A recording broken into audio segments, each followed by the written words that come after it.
I know you was looking for some weak ass. Hey, that was to be expected, man. Hey, go Tar Heels. I know you was looking for some weak ass UNC gear. Oh. Go Tar Heels. Uh-oh. Hey, that was to be expected. Me to come on here with my Carolina blue on. But nah, I ain't gonna do that. We're gonna talk. We're gonna sit here. We're gonna talk.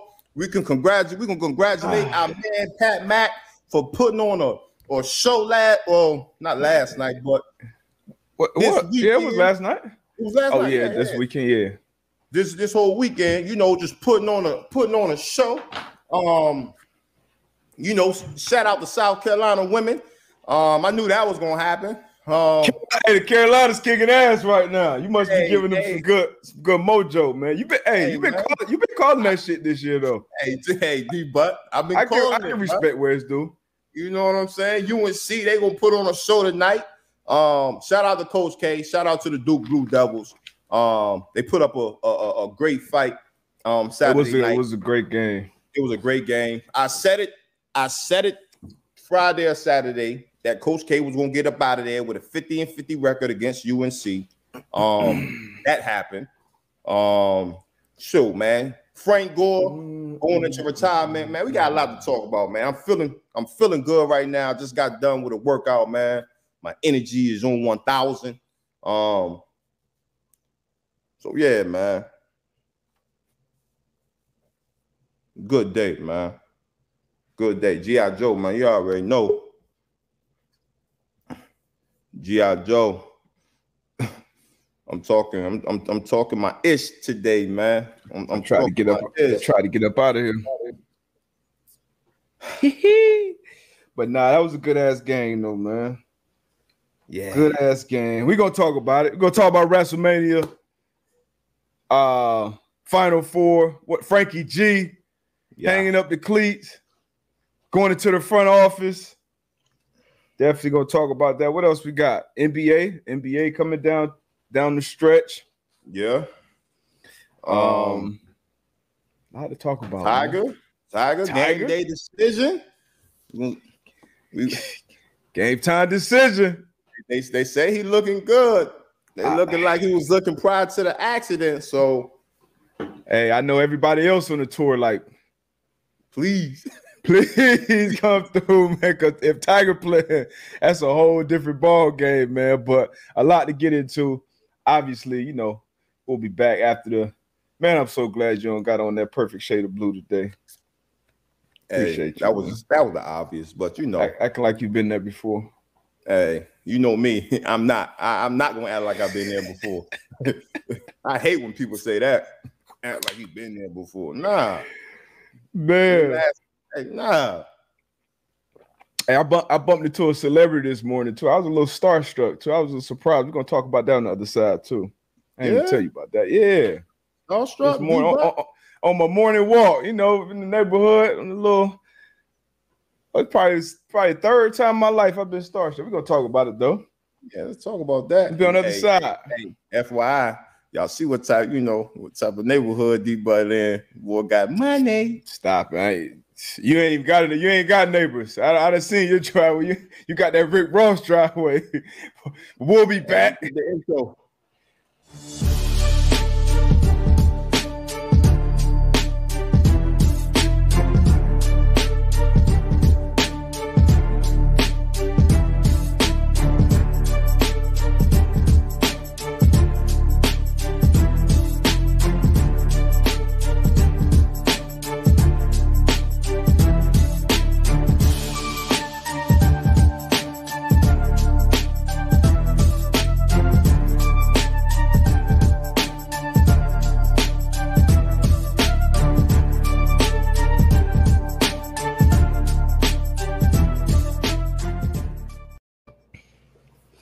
Yo, April 4th, 2022, Monday. Great weekend of sport activities, man. Go ahead, man. You go ahead and kick it off, man. It's your show today, man. It's my show. Nah, man. It's always us, man. It's always us, man. It's always us. But since you want to, since you threw me the hoop, man, want to shout out, man. Tonight, I think we all, gonna be excited. It's gonna be a great matchup. We got my UNC Tar Heels, led by Hubert Davis. Shout out to Hubert. And going up against a good Kansas team. Again, like we talked before the intro. Shout out to Coach K and the Duke Blue Devils. Coach K on a phenomenal career, the run that he had, the impact that he had on basketball. I'm not gonna say just college basketball, but basketball in general.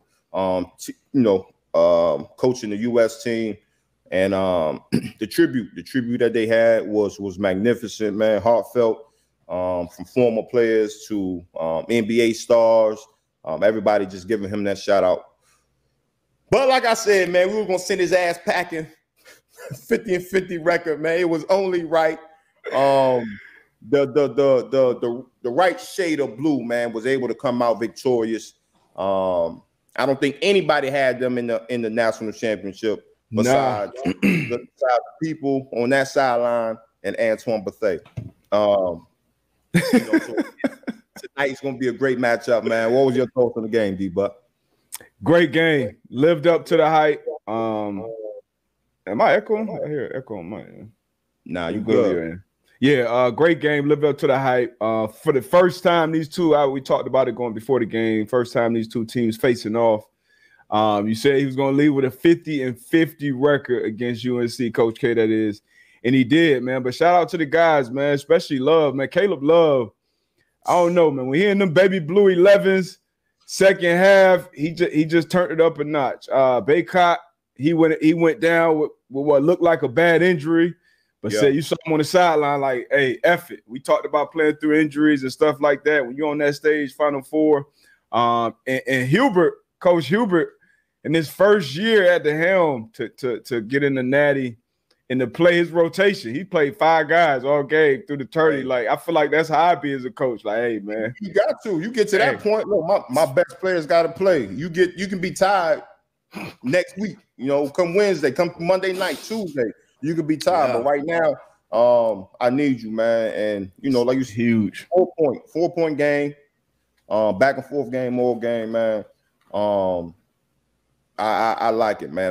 I'm excited. The bar I was in, man, it was split. Obviously, I'm down here in Charlotte, in North Carolina. So it was split, like really 50-50, man. Duke fans, UNC fans, man. The energy was crazy. But we got one more, man. We got one more game. One more game. That's tonight against Kansas. Kansas is favored by 4. I think this was the same line that it was against Duke and UNC. Yep. So it's only right, man. We're gonna cut them nets down tonight. Rock Chalk Jayhawk, baby. Let's go. And Kansas looked damn good against Villanova. Obviously, Villanova was down one of their soldiers, but Kansas looked damn good. Came in as a 1 seed, and they've been balling. Obviously, UNC, they done went through a lot. Went through a lot of emotional ups to get here, man. But it should be a good game. Hopefully looking for a good game. A better game than we got last night in the women's national championship, national title game, man. Hurt me, man.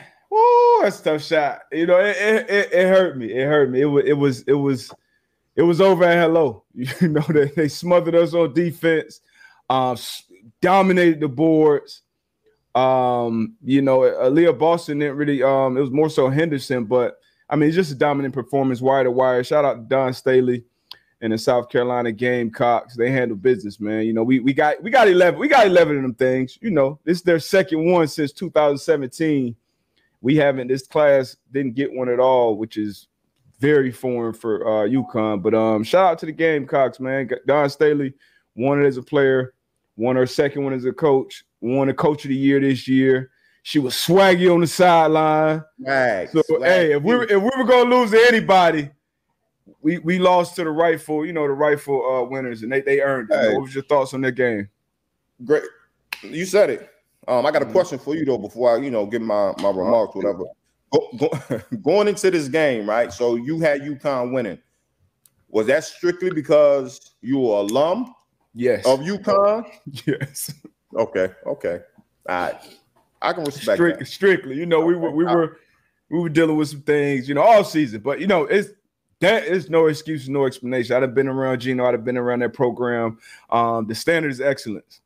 Like I said before, we've been there 11 times. This is our 12th appearance in the national title game. And you know, I had to go, you know, we had Paige bucket, so we had a chance. I don't think Paige shot the ball enough. And then the others, as Shaq will call them, you know, Williams and three, her name is slipping from me now with the yellow braids. They didn't really give us much. And that South Carolina defense, though, is tough. But they balled, man. South Carolina they were the better team. If we keep it in the book, they were the better team. They earned it, they deserved it, and they got it done. So, you know, salute to Don Staley and Co. And Leah Boston. Shout out to Leah Boston too. Yeah, man. Wire to wire. From start to finish, they just came out the gates and put that pressure on them. And it was a good thing to see, man. And you could just kind of see where Don Staley, where she has that program. The program is in a great position. They talked about their incoming freshman class for next year, one of the top in the country, man. So I'm excited to just see where Don Staley can continue to elevate this program, and even her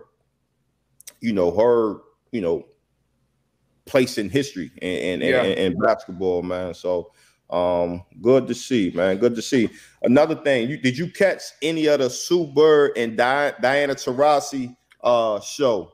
Nah, I didn't. I saw Aaliyah Edwards. That's number 3's name. I don't know why I slipped, man. But I saw some clips that made its way around Twitter.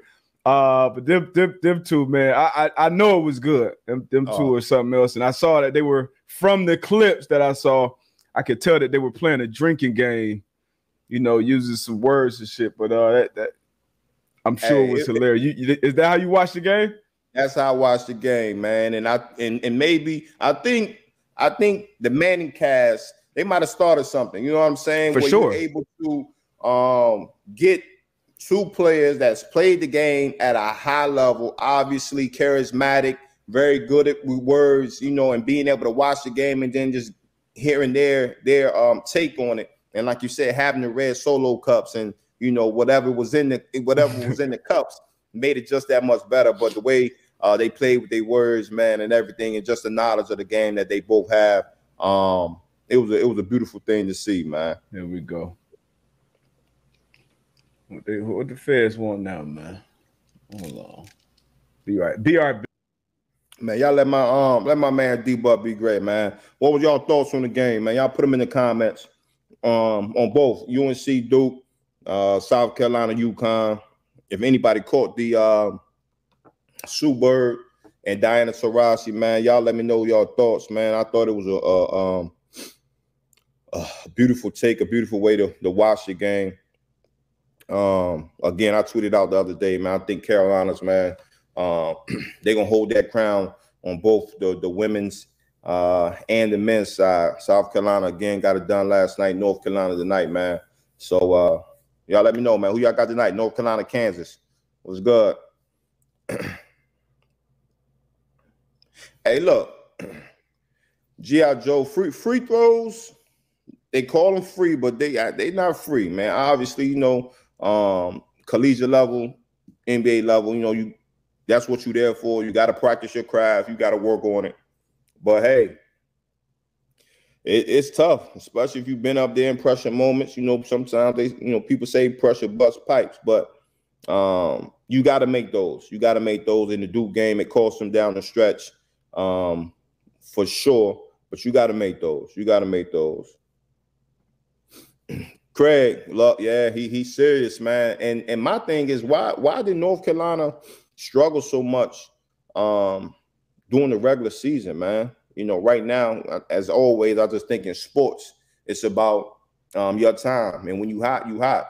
And I think, you know, at this moment in time, North Carolina, they're playing some really, really good ball and they're hot. But why y'all think they struggled throughout the regular season? Go ahead, Ace Boogie. You tripping. Kevin, you absolutely right. Pressure also makes diamonds. Bottom Bay, if Kansas shoots like they did against Nova, going to be tough to beat. No, you're right. UNC Big should be fun to watch. And it's going to be a good one. All across the board, I think it's going to be a good one. First season took them some time to get together. Yeah, you're right. It's all about the cohesiveness, how we can play off one another. So I definitely get you on that, Nakiba.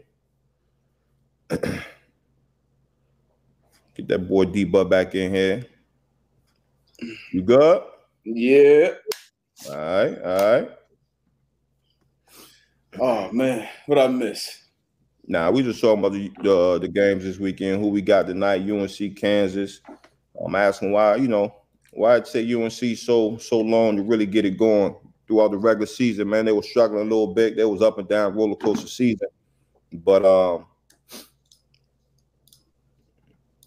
yeah. I ain't watching much all season. I know you ain't watching this season either. Man, cut it out.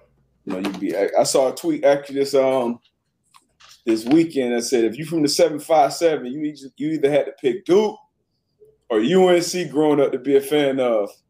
So what made you go UNC over Duke? And what age did you make that decision? So it was always UNC for me. I really didn't even pay attention to Duke like that. Just when, rivalry games, because for me, and I ain't gonna front like it was MJ, because MJ, that was before we even understood really the game when he was at UNC. Mm-hmm. But when you talk about Rasheed Wallace, you talking about Antoine Jameson, you talking about Ed Cota, Shammond Williams, you know what I'm saying? Like, that's when I was like, yo, like, I want to go to UNC. I want to go to Chapel Hill and play basketball. You know what I mean? So for me, it was always that. Always UNC. Did you a fan of Vince? What kind of question is that? Yeah, Vince. Stackhouse. I guess they did, yeah. Duke was more the I don't know, I hated Duke. I always hated Duke. I don't think I had a real college basketball team growing up, though. It was all football for me. But I did hate Duke, though. I don't know why. Yeah, I don't know why neither. Because I mean, great program, good coach. I ain't like them. Like, I don't know. They had dogs that came through their program. But like my homeboys from back home in our chat, it's split. It's UNC and you got Duke in the chat, and it's like 15 of us, and it's more UNC, right? More UNC. But it's crazy because I seen that tweet or whatever it was this weekend as well. Yeah, man. But another note, because somebody was a comment that I meant to address last time we were on the show was Thursday. Somebody said something about, hey, you guys are pro-black. And I didn't know where it was coming from. But shout out to Coach Hubert Davis and Don Staley this weekend, because for those two coaches to knock off two legends in the same weekend with Coach K and then Gino, that just shows we get the same chances, we get the fair opportunity, we're going to do the same thing. So shout out to Hubert, man, bringing UNC back to relevance in 1 year at that, man. So shout out to all the black coaches getting the opportunity and doing their thing. Yes, cheers to whoever said that comment too. Yeah, I missed that one. And then, like you said, Don Staley, first black coach, man or woman, back to back, or two. What was it? It was two to win multiple national titles. Yeah. So on the D1 level. Shout out. Yeah. Shout out to Don Staley too, man. I think I was introduced to Don Staley when she came on Martin. You remember that episode? Yeah, when they played they played them 3-on-3, right? Yeah, but fake the back injury.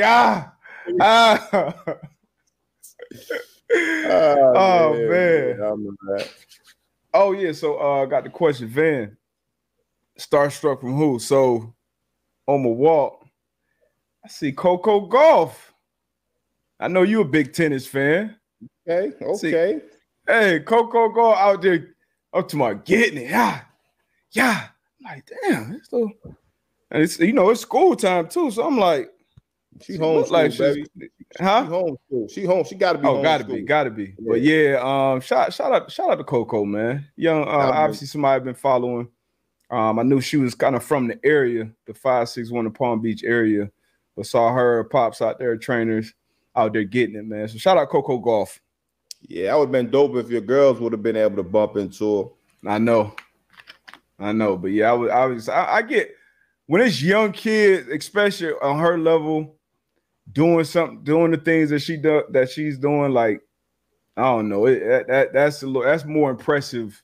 Because I know at 14, 15, ain't nowhere in hell I'd be able to handle. I know she older than that now, but being starting matched up against Serena Williams, nowhere in hell I'd be able to be out there lined up against Deion Sanders or Randy Moss or something like that. So shout out to Coco and all the other young stars out there doing it.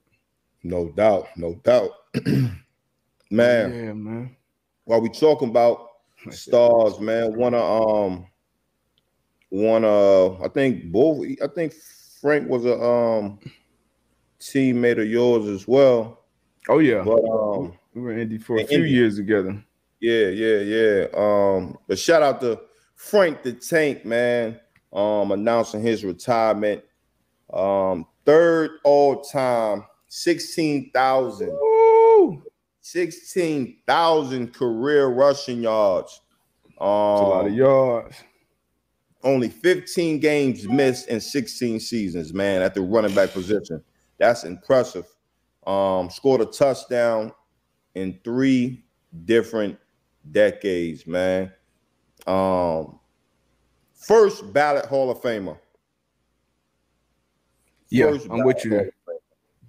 I'm with you there. I mean, go ahead and finish because I definitely got some stuff to say in front. I'm just saying, first ballot Hall of Famer. Played at a high level. Most of his career, obviously the last couple years, but one of those runners playing on the defensive side of the ball. One of them runners, especially you going to tackle him, you got to bite down on your mouthpiece. And as a teammate, like I said, you was a teammate of him in Indy. I was a teammate with him in San Francisco. Great dude all the way around. Great football mind. So again, man, I'm excited for him to go into retirement and say he want to get into the front office, man. So that's definitely something that we need as well. More former players in the front office give a different perspective. So shout out to Frank the Tank, man. Absolutely. Came out the other day that he'll be signing a one-day contract with the Niners to retire as a Niner. I think that's where most people, got introduced to Frank Gore. I grew up a fan of Frank Gore, growing up a fan of the Hurricanes, and knowing that. So my cousin Willis McGahee, and Willis was actually Frank's backup. Frank tore his ACL a couple times in college, and still everybody that came through the U was like, hey, this one of them ones right there. This the one. He out there, no gloves, no wristbands, just stank, no socks. Yeah. But just a trooper, man. Always attack the game. And then as a young player in the NFL, I used to train in the offseason down here at a place called Bomberitos. And that's where Frank used to train. That's where Fred Taylor, Jones Drew, a lot of these guys that really, taught us as young players just how to be a pro and what that shit really looked like in the offseason. So and then got the chance to be his teammate in Indy. And like you said, one of the best, not only players, but football minds. Like he one of those players that he'll tell you the strengths and weaknesses of every player on offense, every player on defense, every player on special teams within a couple practices of seeing them. So I know he's going to do great in his next chapter in that front office with San Fran, but just a consummate pro. And to miss what you said, 15 games over 16 years? Yeah. That's crazy at that position at that. So shout out to Frankie G, man. Frank the Tank. Great career. Like you said, first ballot Hall of Famer in my book. No question, man. And one of my worst injuries, I can thank Frank. Playing San Fran in Indy in Lucas Oil. Mm-hmm. He probably like a nice little 10-yard, 12-yard run. I break down. I'm ready for contact. He kind of, break to my right, his left. I try to arm tackle him. He runs through the arm tackle. I'm laying on the ground. And my arm is stuck. Can't move my, you know what I'm saying? Can't get it straight. I finally get it straight, and all I heard was popping, clicking. I'm like, man, what the hell? Like, go to the sideline, put a brace on it. It's stiff throughout the game. I'm like, shit. Like, obviously, Monday you do your deal. So you braced it up, got back in there. Got to get back out there. You know what I'm saying? Can't miss no time. Ain't no telling. Somebody behind me might go out there have a hell of a game. I might not never see my spot again. So I'm gonna get out there. If I can get it done, I'm out there. So Monday, do the MRI, do the CAT scan, dislocated elbow, and tore some ligaments. Till this day, I can't straighten my damn arm because of damn Frank Gore. Damn, Frank. Yeah, hard runner, man. Hard-nosed runner, man. Frank was gonna come through that whole knees the chest. Get skinny through that hole. Shout out Frank, man. Played the game the right way. And I got a chance, like I said, work out with him in the offseason. Every player, young, old, it ain't matter. He was gonna let you know anytime he got you. He was gonna talk shit about anytime you got, yeah, man. I ain't see you. You caught me blindside, or I was tripped or something. The shit was hilarious, man. Shout out Frank. We got to get him on the show, man. No question. We definitely got to get him on the show. But yeah, man. Shit. Another big weekend for one of our former teammates. At the most stupendous. We were talking about this WrestleMania in the Attitude Era, Stone Cold, Rock, all those guys. I got to live out his dream this weekend. Saturday, he was commentating. That was epic, man. Yeah, hey. I was showing this morning, I was looking at some of the highlights of the weekend, the videos or whatever, and my daughter and my son about to take them to school, and they look, I'm like, man, it's one of my former teammates. They're like, he wrestles now? I'm like, man, he does everything. But me and the fan, we were just looking at him, man. I'm like, man, that was impressive, man. Not only the performance, I feel as though he stole the show. You know what I'm saying? And just seeing how much love the crowd gave him coming out. And just the whole event, man, with Stone Cold getting stunned, having a beer, out there fighting Vince McMahon, jumping up on the third row. It was everything, man. Impressive. I'm glad I was in a safe space to watch that, because just like we talked about on the show. That was middle school. That was the era for us. Yeah. And last night and the night before on Saturday night, Stone Cold came out and fought. And that was even nostalgic. Like he, put in a real, like it was a long fight, no holds bar fight. And I'm like, damn, this dude 57, ain't been in the ring in 19 years. And to come out and take those bumps like that. And then Pat comes out, obviously was excited about that. Him living out his lifelong dream. And like you said, the performance was, like from the physical standpoint, it was like, man, you jump up on the top rope, you backflipping, suplex, like that was some impressive shit. And then Stone Cold to come back out. Wait, hold on. Then he fights Vince McMahon. And that's what I'm saying. Yeah, you fight your boss. I think everybody in this world right now gotta. Would love to be in that situation. Like, shit, let me fight my boss.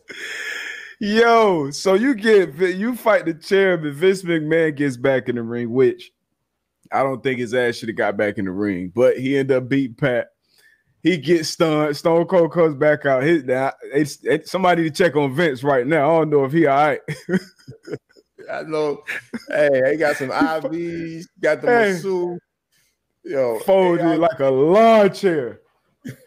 But then for Pat to come back in and had those beers. I know that was just of course, Pat has experienced a lot, but I know that had to be a surreal moment right there. Like you cracking beers with Stone Cold, and then got your ass stunned. But that was epic, man. Thought shit was sweet out there. Hey, gotta keep your head on the swivel, baby. Thought shit was sweet. DTA, don't trust anybody, man. But that was dope. I was in here going, oh shit, he stunned him. Then he sold it too. Yeah, the beer. That shit was epic, man. That shit was epic. Love to see it. Nah, no question. But man, to what Nakeem was talking about, Stone Cold, man. Them too damn knee break. I know them knees hurting. I know he icing them things ASAP in the locker room. Bruh. Not only did he fight Saturday, but he had to drink. He probably had about 30, but he really probably drank about 15, 20 of them joints. But man, that was impressive, man. But yeah, I enjoyed that weekend. Triple H went into retirement. I think Roman Reigns ended up winning it all, but after the Pat joint, I was tapped out.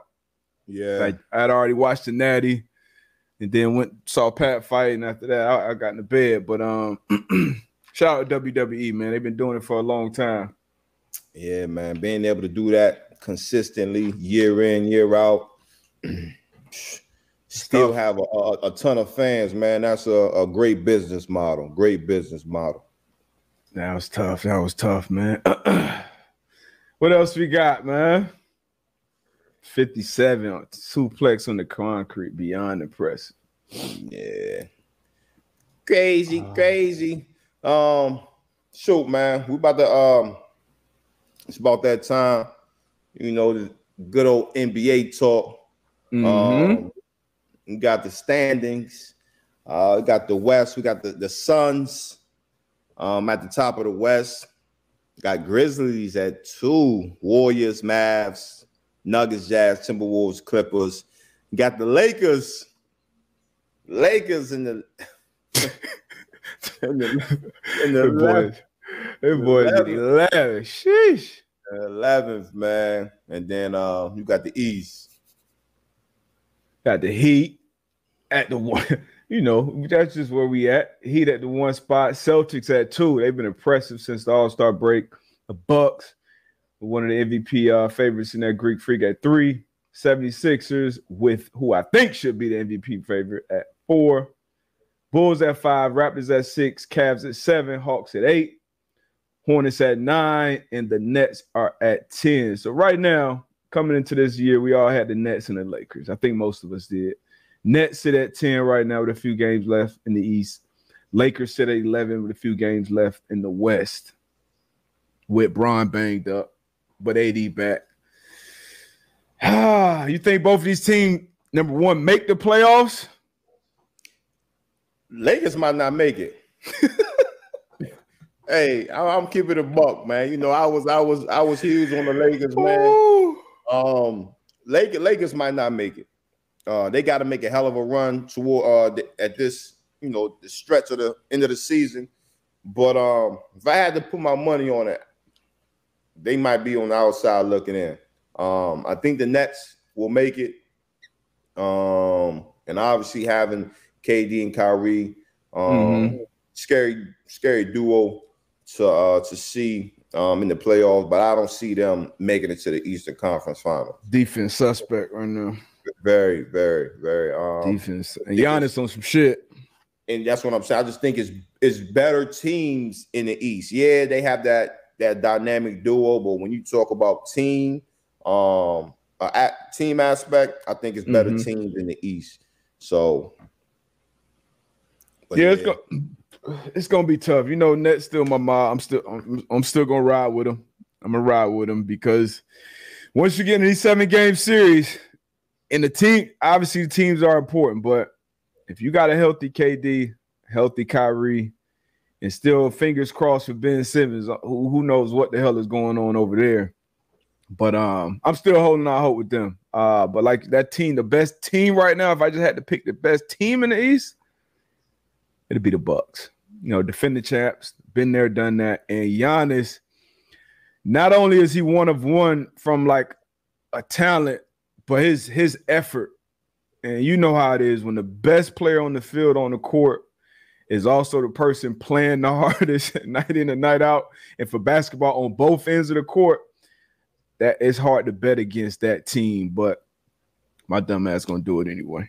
I'm still rocking with the Nets coming out the East. Yeah, no, I agree with you. And he's shooting the J now. He confidence. You know, with him, you know, he worked. You could tell he worked his ass off, and that's been evident since he came into the league.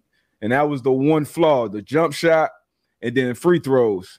Yeah, and we saw him flip that switch last year in the finals, which made that closeout game one of the most impressive playoff performances I ever seen. He was like damn near perfect from the line. But now putting that in his tool bag, no more hacker Giannis. I mean, it's kind of his league right now. But either way that MVP vote goes this year, we really can't be mad. Giannis, Embiid, Joker. Yeah. No Booker, you know, best player on the best team all year, wire to wire. Those are the four, in my opinion. I think those, yeah.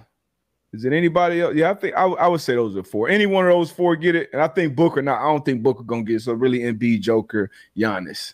So out of those three, DBut, who I think you said it earlier. I think you said Joel, huh? Damn. I mean, honestly, bro, I be going back and forth. I can't be mad at any one of them, honestly. Like, heart of hearts, I cannot be mad at either one of those three. So, but I go Embiid. I say Embiid deserves it, though. Yeah, Joker already got his. Giannis already got a couple. I say get Embiid his. And I know that's not how you're supposed to do it, but what you say? I mean, I had said it. We talked about it a couple weeks ago, and at that time I said Joel.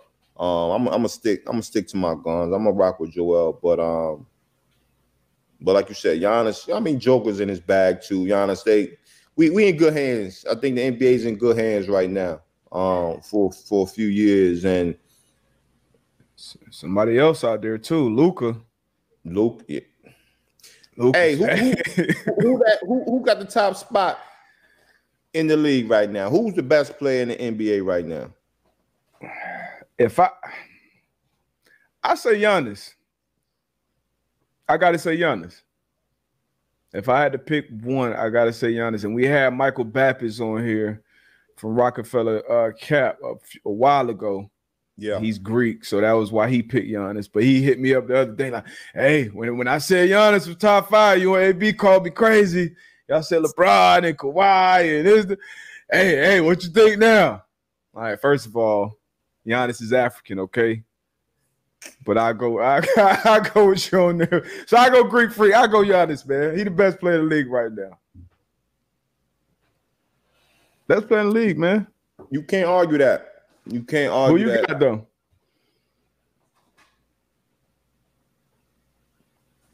Giannis, who you going with? The best player. Luka was seeking that boy out on them picks, boy. Ooh. Yeah, that's tough, man. You know, I could easily say Giannis, but I'm gonna just I'm gonna just say somebody different. Damn,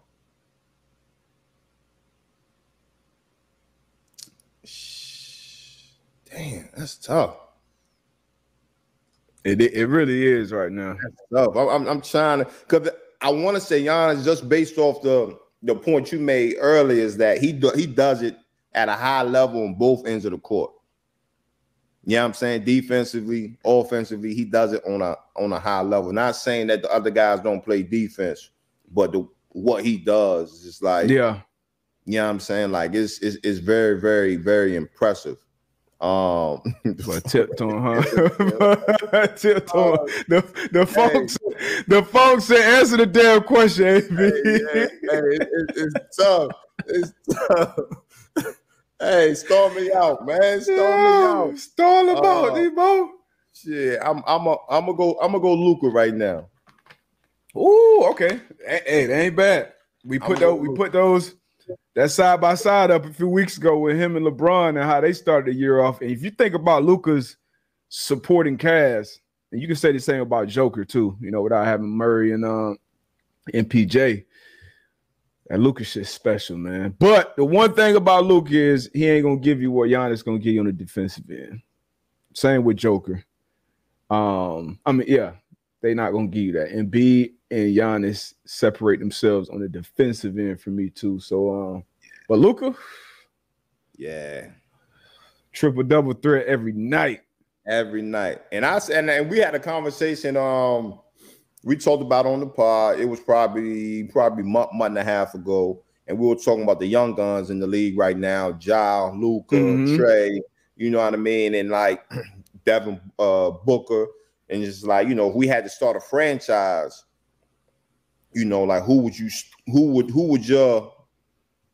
your guy be? Trey is another guy we don't want to talk about enough too. We don't talk about it, you know what I mean? Like who was your guy to start that franchise around, and really have some, you know, stable 5 years down the road. So man, again, I think NBA's in great hands right now. Great hands, and even more so with what they're trying to do globally on a global level to have all these international players dominate Luka, Giannis, Embiid, Joker. Like, these some of the best players, top 5, top 10 caliber players, and good hands right now, man. Can't go wrong. Can't go wrong with any of these guys. I saw some people mention Ja in the MVP conversation. I think Ja would definitely be in that conversation.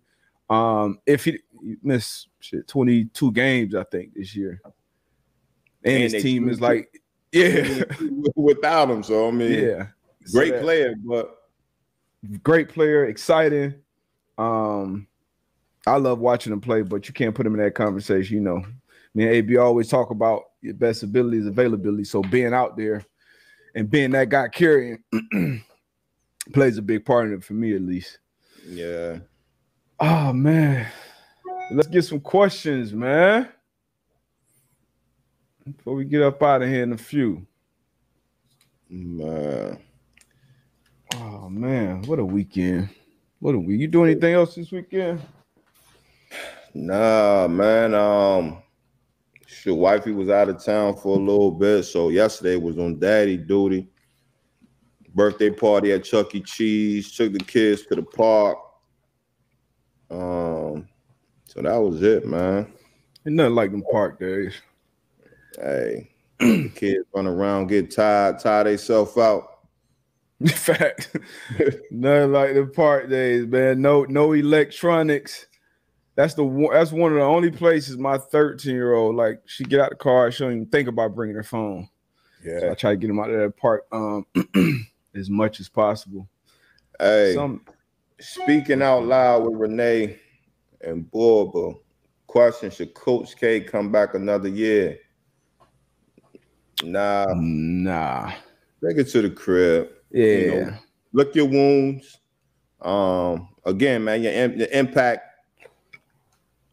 was massive. You know, you did it the right way. You know what I mean? Obviously, Duke fans, and I'm pretty sure, you know, you probably would have hoped he could go back go out on a better note. Well, it is what it is, man. Y'all really ruined that. Y'all really ruined this whole last ride for this man. and you know, to beat his last game in Cameron Indoor, it did knock him out of the Final Four. I mean, this was, I know, probably in my lifetime, this is the biggest moment in that rivalry. Like, to get him out of there. Those two lost. And my big brother, we had a group chat. My big brother, like, man, these kids, man, they barely even shaking Coach K hand. They don't really know the gravity of this moment. I said, man, them kids don't give it. Get Coach K ass up out of here. Yeah. He the rival. I'm going to the Natty. Get your ass up out of here. But, you know, like you said, great, left a great imprint on the game. Probably will go down as the GOAT, as for most people when it comes to college basketball. You know, I'll put Jim Calhoun in that category. But shout out for Coach K. Somebody said, see, Craig, the handshake line didn't seem much. First of all, I'm not even a fan of the handshake line, the forced handshake line, but these kids, man, they just hit the pinnacle of their athletic careers.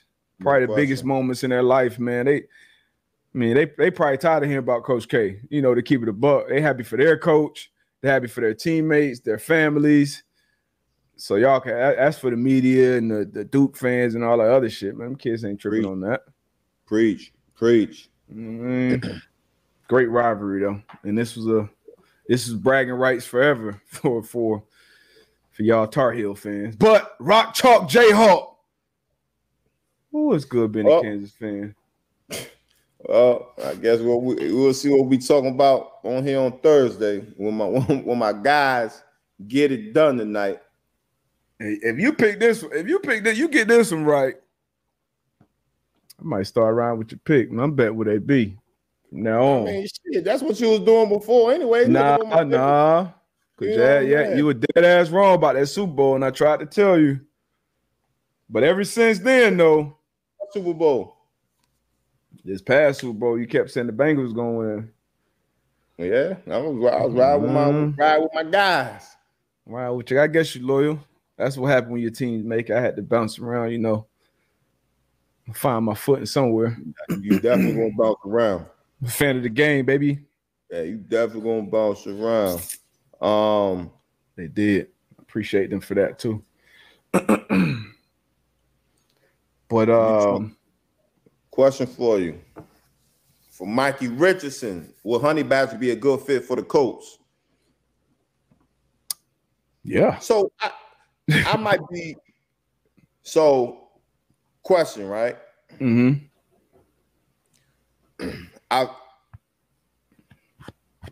I feel as though I don't know. Honey Badger's a great player. I like his game. But when we talking about fit, like where will we play him at? So we got the young boy Blackman. Yep. We got one of our alums of the pod, Kenny Moe. Mm-hmm. Got him in the nickel. Like where will we play? And now I'm coming to GM. I'm coming to D coordinator Darius Butler. Where will we play Honey Badger at? Like again, you want to have as many players in that secondary where you can kind of do different things in different packages, coming down, cover different people, tight ends, being able to the skies and things of that nature. That would be a huge role. Would it be a situation where you kind of have interchangeable safeties if you have him and the young boy Blackman back there? Yeah, that's exactly what I'm thinking. And Blackman coming off an injury. Blackman came into the league with a major injury as well. So now this is, in the last probably 3 years, he's had 2 big injuries. Not to say that it'll happen again, but that's just the reality of the situation. So you bring in another guy. And we had this conversation a few weeks ago. We were talking about corners. And I was like, look, I think you need like 4 starting caliber corners out there. Some other teams that go the other way, like New England, they probably got 4 guys at the safety position that could probably start. So I think as a secondary unit, you just need to put you need to have as many playmakers in those positions as possible. And I think Honey Badger, we got the money. He's a guy that we know we can put him in multiple roles. So we got Kenny at the nickel. When you go in the sub package, which you're primarily in today's NFL, but you need another guy. Honey Badger can play the dime role. He can be in the safety role. He can cover. He can blitz. So I think the more versatile guys you have that you can play in space, especially, the better off you'll be. So I definitely think you can fit. He'll fit in the scheme. You have him in there. You have Blackman, and then you got the other young safety, Willis. Yep. Yeah, Willis, who's more, I think, of like a box safety. You can damn near play him at some linebacker position in certain situations. So you got play. The more playmakers we get on that defense, especially because I don't think our offense is going to be that explosive, especially when you come in the passing game. We got JT, but I don't know how explosive that offense is going to be with Matt Ryan and the weapons we have right now. So defense, we need guys who are going to make splash plays. Maniac, Badger, Kenny Moe. I think Blackman is a splash player. He's a big time player, but right now we don't have corner. Isn't like a position of strength right now. So I think for sure we need multiple corners right now. Hopefully, I know you trust in the Bonnie, you trust in Ballard, you trusting in this process. And as a Colts fan, I'm forced to too. So I hope they got something up their sleeve. But I would love for the Badger to come in the building. Oh, another question for you, DBut. We talking ball right now. So we got the draft coming up later this month. Do the Colts, if you're a GM, do you make a move before the draft? As far as you have some holes, if you have some guys that's out there that you can go get right now and plug them in. Like you say, we have the money. Do you go get a guy before the draft? We are 20 some days before the draft, or do you try to build and see if you can get some guys in the draft and see what happens after the draft if guys are still available free agency? I would try to make moves to at least get one, and it don't have to be like a superstar, but a legit receiver. Like Devontae Parker just got traded in the division from the Dolphins to the Patriots. I would have liked making a play for Devontae. I don't know about giving up a 3rd round pick, but I think that's a good player, especially when he's healthy. Brandon Cooks may be available. Tyler Lockett. I saw a report this morning with either another man-to-man alum. Now, Metcalf too, but who I would like much more than Metcalf. Team we already made a trade with, Terry McLaurin. We can get McLaurin to build something out. I just saw a report hey, teams are calling about his availability. I don't know if the Commanders would deal him, but I would love to get a guy like him in the building. I think that will completely change the trajectory of our offense and how defenses will have to come in and play us, especially when we got a back like JT in the backfield. So I think we got to make a play. I don't think with a quarterback, a 37-year-old quarterback, you want to depend on young rookie receivers coming in and trying to develop with that. Like, you already got Michael Pittman, who's going into his 3rd year, I think. Like, we got to get some real vets in there. But something we talked about a little bit, even though we haven't made a lot of moves on the player side with the Colts, what they've done from the coaching, adding Reggie Wayne, adding Mike Mitchell, adding Cato June, like collectively, that's 445 regular season games played. And for these receivers, these DBs, these linebackers, Maniac, getting that type of coaching, getting that type of game from these guys, like, all those guys approach the game and played the game the right way. So I think that's going to have a tremendous impact on the team, this year. So I'm still excited about the Colts, man. I was actually reading a book this weekend, Extreme Ownership. It's about his Navy SEAL. And one of his statements in the book was, it's no such thing as a bad team, only bad leaders. And he had some examples of that. And when you look at something like the NFL, NBA, or whatever, everybody's talented. Everybody got a salary cap. Everybody got draft picks. But where is your leadership coming from? Player-wise, coaching-wise, training room, GM, all that different things. So I think we got a lot of the right pieces, but I think we added some great ones in our coaching staff. So still looking forward to it. But I think to answer your question, we should definitely make some moves before this draft, for sure. For sure. Jeremy Blair. AB, if Lamar wins the Super Bowl this year, what will his contract look like? Whatever he wants it to look like. He can write the terms, if Lamar goes and wins a chip, man, he'll set the bar when it comes to quarterback, what type of money they get, and he'll set the bar. Obviously right now, and we talked about this as well, and DBut was like, hey, I know you want to better yourself, but this is the one time I wouldn't do that. And I kind of agree with DBut, just with just what happens with in the NFL, guys get hurt, and right now with Deshaun Watson signing the deal that he has, Lamar Jackson, man, you gotta go and get that done before this season starts. But again, if he doesn't, and he goes out and has a hell of a year, and he actually stands on betting on himself, and man, that contract will look pretty. It will look pretty. So facts. So I your saw point. something. Somebody was talking about how the NFL and the owners were shocked and rattled basically by Deshaun getting that $230 fully guaranteed. It talked about Josh Allen's contract only being like 39% guaranteed, and some other guys, and how they'll try to actually ignore the Deshaun Watson contract in negotiations. Good luck with that. Yeah. Good luck with that, buddy. But yeah, man. Interesting. Do.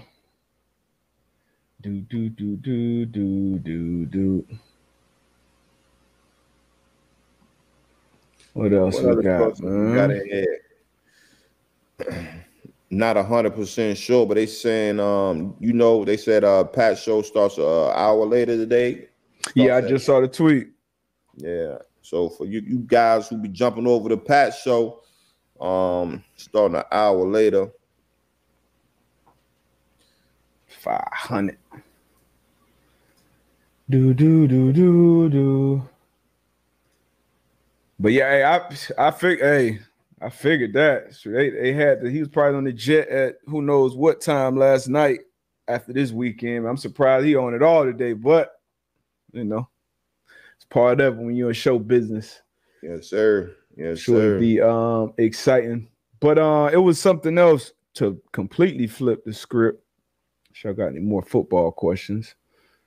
But I saw Elon Musk.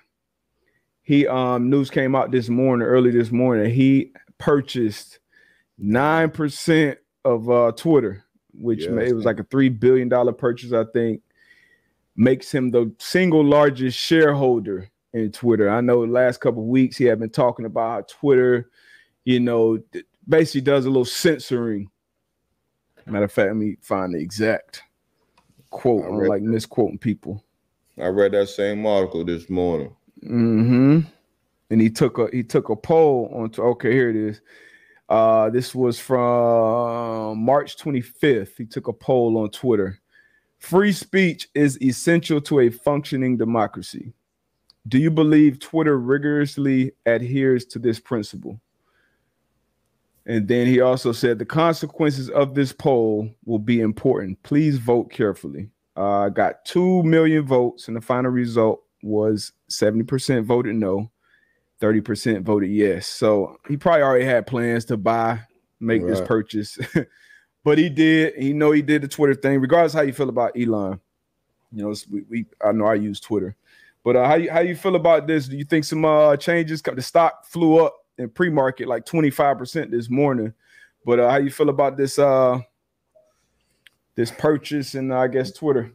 So first of all, just think about 9%. He owns 9%, and how much did he pay? $3 billion. That's crazy. He done already made a chunk of change already. So with him being one of the largest stake owners for Twitter, it's going to be some changes. When he sits down at that table, they got to listen to him. He has a lot of money. Unfortunately, in this world, is the more money you have, the more power you have. So so we definitely going to see. I think it's going to be some changes. It could be for the good, could be for the bad, but I guess all we can do is just wait and see. Facts. Yeah, it'll be Twitter. That's my wheelhouse, and it's going to be interesting. I'm definitely expecting some changes for sure. Which Jack, the guy who Jack Dorsey started, he stepped away a few months ago, maybe a year at this point, and kind of focused more on Square, which is called Block now. But it's gonna be interesting to see the changes. And free speech is definitely, I think it's important. And I'm not a fan of censorship personally with anybody for various reasons. It's a slippery slope once you start censoring people. Regardless of what your beliefs are, what side of the things you stand on, unless you're, putting people in harm's way, people get hurt. I'm not a big fan of censoring. All right. and I agree with you. You shouldn't censor, right?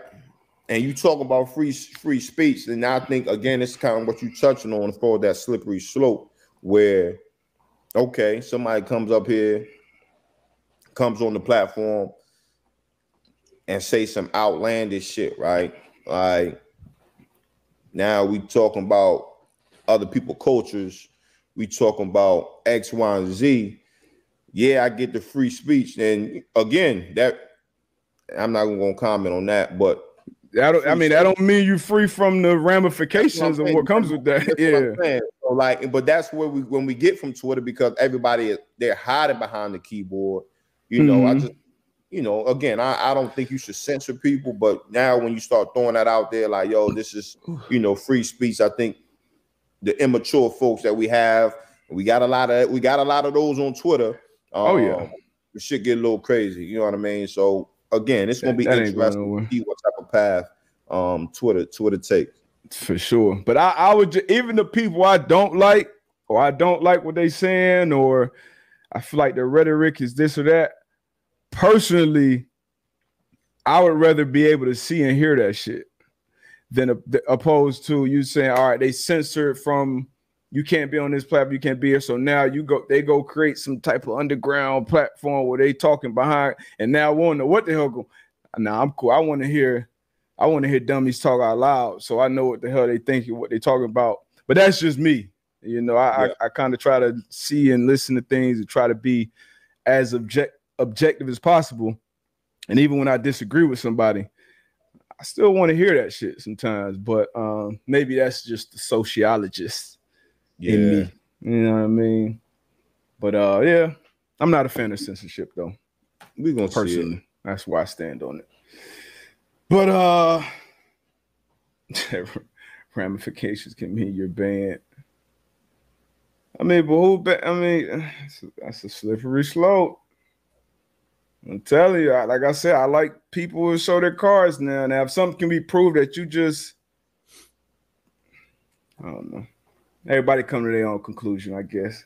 No, that's all you can do. That's all you can do. And like we always say on here, agree to disagree and keep it moving. Facts. You know what I mean? That's your viewpoint. This is mine. You don't want to be in an echo chamber, man. You don't want to be in a room where, or even if you're in a position, or say this podcast, for instance, or if it's a podcast that I listen to or a TV show I watch. It's nobody in the world that I'm going to listen to every day or every week, whatever, and I'm going to agree with everything they say. Nobody. And it's a lot of people out here who they'll turn on the TV, they'll turn on the channel, and anything these people say, I'm rocking with it. I'm 100%. This person right. Yep. Like, nah, man, you got to be able to think for yourself in all these different situations and then come to your own conclusion. Like us, we both been in locker room, we both dealt with similar things in life, different things in life. We disagree on a bunch of shit. Yeah. That don't mean you more right or I'm more wrong or whatever it is. It's just we disagree and we move on. But it's crazy, man. It's crazy. And somebody said something about that 1980 censorship, a little 19. This book right here, man. Have you read this book by Orwell? No. Very interesting book. It was written in the 40s, I believe. I was actually reading this right before the pandemic started, and then I finished it. But it was written in the 40s, and it was based on a book. I was based on the year 1984, like what he thought the year 1984 was going to be like. He talked about Big Brother a lot. Talked about double speak and basically you turn on the TV and people were saying something is real or something is happening when in fact that it's not. It's a lot of shit. Came out in 1949. But just interesting, man. So me and AB, AB and I, we always talk about, just coming to your own conclusion, thinking for yourself, man. You know what I mean? And I know people I talk to all the time is like, again, to what you said, we all have our different experiences, have our own viewpoint. If you sitting in the room and everybody in that room is agreeing with everybody else in the room on different topics, it's a problem. You know what I mean? So Again, to your point, man, you gotta be able to think for yourself. Got to, man. And it made me think on April Fools, you know, everything that came out, everybody was like, man, I don't know about this. Let me go see if it was here. Let me go see if it's here. Let me go see if I'm like, damn, this is how people should be every day. I know that's how I am with anything that come out. I'm gonna try to, unless it comes from Schefter, that's probably shit. Schefter tweeted this shit. That shit true. Fucking retweet. Outside of that, I'm questioning everything. And I'm not gonna always be able to get to the answers. Sometimes I gotta be all right, you know, you got it, but shit, I'm gonna at least try. Yeah. Gotta do that. What else we got though, man? Man, I got a question. You gotta get up out of there. I gotta jump on this call real quick. All right. Appreciate y'all as always. We got a I wonder if we'll get flagged for this video. For the people that didn't get Peacock and watch WrestleMania last night. Hey, look here. To jump on the third rope and land it. Hey, in the J's, in the skinny jeans and the J's. Hey, you gotta have some good knees for that, man. That was impressive. Next time I'm on the show, I'm gonna ask him about that shit. Hold on, Pat. Them knees, you retired early. Talking about them knees and them surgery. That shit looked good last night. I asked him if he was on that 40. Oh. If not then, maybe now. Stone Cold had to be on that 20. Oh man. Nah, he was 20 beers in, so he would probably know. Stone Cold had a good pimp walk whole night. the two knee braces. He keeping Don Jordan business. He was laughing his ass off too. That's what made the shit even funnier, man. But yeah, that was impressive, man. But yeah, very, very. Yeah, they might get us for that, Dylan. WWE don't play. They might get us for that. Michael Cole, shout out to Michael Cole too. He was rocking with Pat Heavy. But all right, man, B gotta get up out of here. We out of here. Hey, UNC, baby, tonight. Y'all tune in, man. UNC Rock, tonight. Chalk, Jayhawk. Let's go. Hey. Counting on you, fellas. Star Hills, baby. Let's go. Actually, no, I wouldn't be mad if Hubert got one. Go ahead and get one. Get one for the giver, Hubert Davis. It's one thing I think about with Hubert, but I ain't go. Me too. I could never. Shout out to Hubert, man. Let's go. Let's go, Hills. Rock, Chalk, Jayhawk. I just want a good game, baby. All right, so what's your bet? So your bet is obviously Carolina straight up money line, right? +4. Yeah. All right. My bet is gonna be Rock. I'm going Rock Chalk to win in the cover. But y'all have a good one. We'll see y'all on Thursday. Tell a friend and tell. My bad. No, you good. Say, tell a friend and tell a friend. We out. Go.